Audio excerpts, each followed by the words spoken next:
Back then it was a different time. We were not carrying guns. We were not looking for things to do. Our society, we protected each other. Um, it was more or less, when I was in high school, it was us against the adults, more or less. It wasn't us against each other. When we turned 18, it was like, how many of us would it take to get out and get our own apartment, to be on our own, to be independent.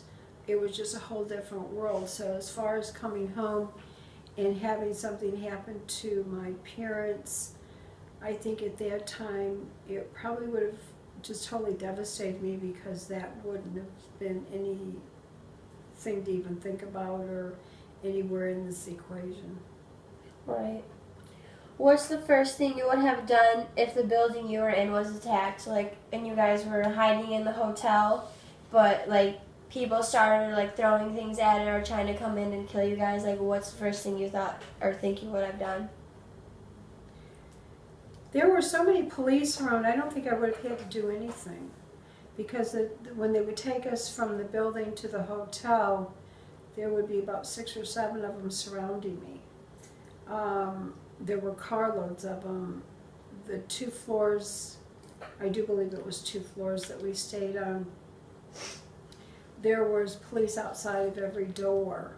I just don't think that they even would come near our building, because we knew that we were protected at all costs.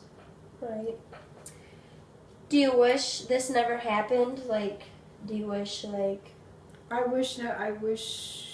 Yes, I wish it never happened, and I don't understand the need for this. I don't understand the need for riots of today.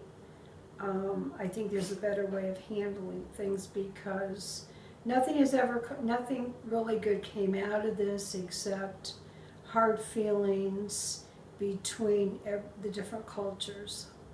Right. Do you still talk to anybody that you knew then, like anybody you're around from your work, or like anybody that you met? Like, do you still talk to them today?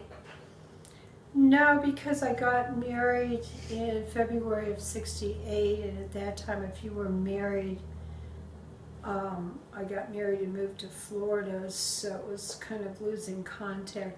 But I do have to say that when I did work for Delta, we were very, very close family. I don't know, I'm sure it's the same thing now, but everybody has to stop and think that I was a 19-year-old, that if I wanted to go clothes shopping, I could hop on a flight and go to New York for the day and come back. It was a whole different way of living. Most of my friends were from the airlines, because we could all do the same thing, where my friends that I had here could not. Right. As you like said earlier about like your job, could you tell me more like about your job? Like some things that you didn't tell me? About my job or working in Detroit? About my job, it was all I did for them was just do reservations, and then like I said, they would bring food in. Excuse me, they would bring food in 3 times a day. In fact, we kind of could order out and get what we wanted. When we would have a break, we were right downtown, so we would be at the windows, and we were watching them breaking windows and going in and dragging things out and setting buildings on fire. As far as my job just went on as normal. It was just observing everything around me. You said like you saw them, like when you guys went downtown, you saw them like throwing things into people's windows. Like, could you tell me some of the things that you witnessed down there? Well, it was right downtown, and back then there were the big stores. Everybody went downtown to shop, like Hudson's, and I can't remember, there was tons of big stores down there, and a lot of little stores too, but they were just out to destroy. I don't think so much that they were doing it as a monetary gain. It was just, what can we destroy and what can we take? They would be hauling out like TV. I mean, anything you could carry. Right. Is there anything you saw that you wish you like didn't see? Well, probably the whole thing. After I was down there for a little while, I wanted to come back home. I mean, it got kind of, in the beginning, it was because we were so young. We were very, at that age, we were naive compared to a 19, 20-year-old of this day and age. So in the beginning, it was like a big party down there. We were all on a certain floor of the building. We weren't allowed to leave the floor. We had police guarding the doors and guarding the floor. But then after a week of this, it kind of got tiring and I wanted to come back home. You were afraid, then you went through a period where you were afraid, because if they get to the point where they told you you could leave, or you were on your own per se to get to your car, even though you were designated parking areas, it was 2 or 3 blocks away, you would be afraid to get on the expressway to drive home. It's just the whole thing I wish never would have taken. Right. Like when the police like took you into your rooms in the hotel and guarded you, and when they guarded you everywhere, like were they nice during it? Like were the police nice to you? Oh, they were wonderful. Yeah, they were they would, well, after, they were very nice, but they were also kind of agitated, antsy, not in the respect that they are at this day and age, but their main focus was to get us, and I'm sure to come and take one of us and then come back and take another one of us and then come back and take another one of us. It was probably not what they were looking forward to doing. Once we were in the hotel rooms, we kind of stayed in the room. We weren't allowed to walk the hotel or party in the hotel or go any place in the hotel. So I really, the only time I interacted with them was going from the building to the car into the hotel. Okay. Like were they more for you guys, or were they more for the African Americans that were like during like doing the riots? Like were there any police that were like trying to, like, were for them and letting them, or were they more like for you guys and they didn't want them to do it?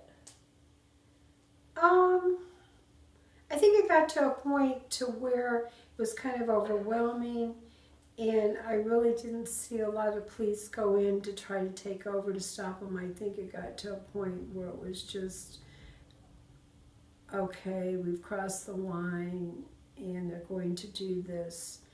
So up to a certain point, let them do it. There wasn't like police brutality like there is today, even though I'm sure people will say that there was. They will try to make out that the police were the bad people, that everybody was bad. Everybody was the bad person except for the person doing the looting and the destroying. Okay. Did you witness anyone like being killed or anyone you know? Not that I can remember, and I'm sure I would remember that. There were fist fights, there were fights. There were fights among the Afro-Americans themselves. There were fights. There really weren't a lot of the white Caucasian people roaming the streets. So I think that they were more or less fighting between themselves on what they would take out of the buildings. They were trying to get from each other. No, it was just, like I said, it was just a whole different era. It was, it's not like the police today that have all these army vehicles and all this machinery and stuff. They were just kind of let to do. Did you work with any African Americans that were a part of the riots, or like any at all that weren't a part of the riots and they were against what they were doing? I don't really remember the people that I worked with being for or against. I don't really think that I would be in an environment where, excuse me, where the African Americans that I worked with were my friends at that time. So I don't think that they were there saying, yeah, that we're doing it, everybody deserves this. I mean, it's just, people thought differently back then. It was just a whole different society. I don't think that they were for it or against it, or I'm sure they were, but they didn't state how they felt, because we were all in the same situation. We were all taken to the hotel together. We all ate together. We all stayed together. They weren't up there starting arguments with us. Okay.